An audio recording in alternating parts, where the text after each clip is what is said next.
Brought to you by Penguin.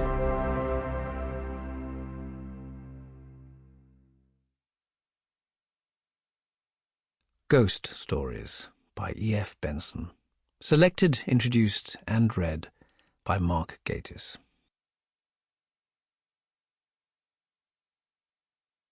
Introduction. Even in a land of eccentrics, the Benson family were particular. Paterfamilias Edward proposed marriage to Minnie when she was only 12.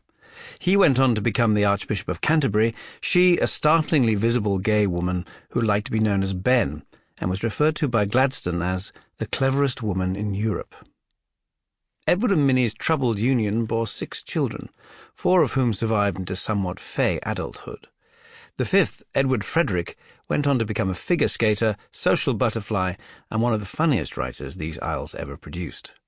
Though most famous today for his sublime Map and Lucia stories, Fred Benson was renowned in his day for his ghostly tales, or, as he preferred them, his spook stories.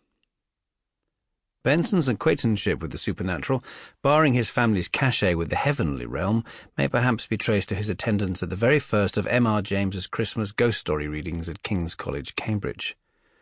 Though he was never close to the master of the ghost story, unlike his brother Arthur, their work may be said to sit companionably together, James's air of dusty academia sprinkled with a concoction all Fred's own. Benson's ghostly world will be familiar to Map and Lucia enthusiasts.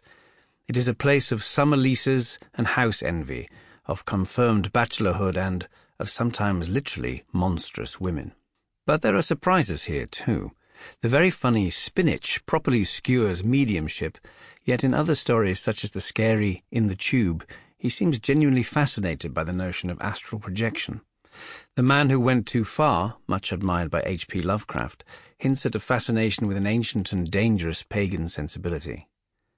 The ghastly Mrs. Amworth, though she sets up an example of luncheon parties and little dinners that could exist in Tilling, proves to have altogether darker appetites.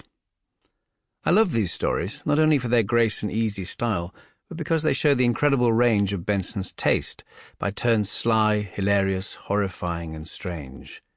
It's easy to imagine Fred in the garden of Lamb House Rye, smiling to himself in the summer sunshine, his nib scratching away as he took his imagination spiralling down ever murkier avenues. The most famous stories retain a unique power. The room in the tower is properly creepy. Jack will show you to your room. I have given you the room in the tower. And the bus conductor has assumed almost the status of an urban legend thanks to its inclusion in the legendary Ealing portmanteau film Dead of Night. Negotium perambulans and No Bird Sings nod to the slithering monstrosities of M.R. James, and the extraordinarily weird and grim Caterpillars is perhaps a ghost story like no other. If you're new to Benson's spook stories, then you're in for a treat. If you're returning to them, then this edition will hopefully reacquaint you with the shades of some old friends. In any event, it is wonderful to think that Fred Benson's particular approach to the ghost story will always be appreciated by lovers of the genre. He never married, as the obituaries used to say. Spinach. Ludovic Byron and his sister Sylvia had adopted these pretty, though quite incredible names because those for which their injudicious parents and godparents were responsible were not so suitable, though quite as incredible.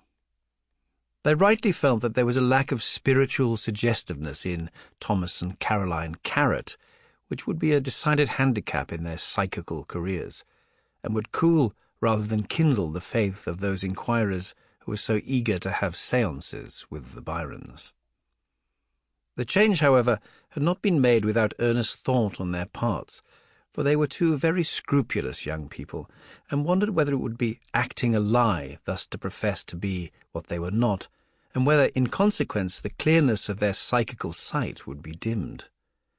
But they found to their great joy that their spiritual guides, or controls, Asteria and Violetta, communicated quite as freely with the Byrons as with the Carrots, and by now they called each other by their assumed names quite naturally, and had almost themselves forgotten that they had ever been other than what they were styled on their neat professional engagement cards.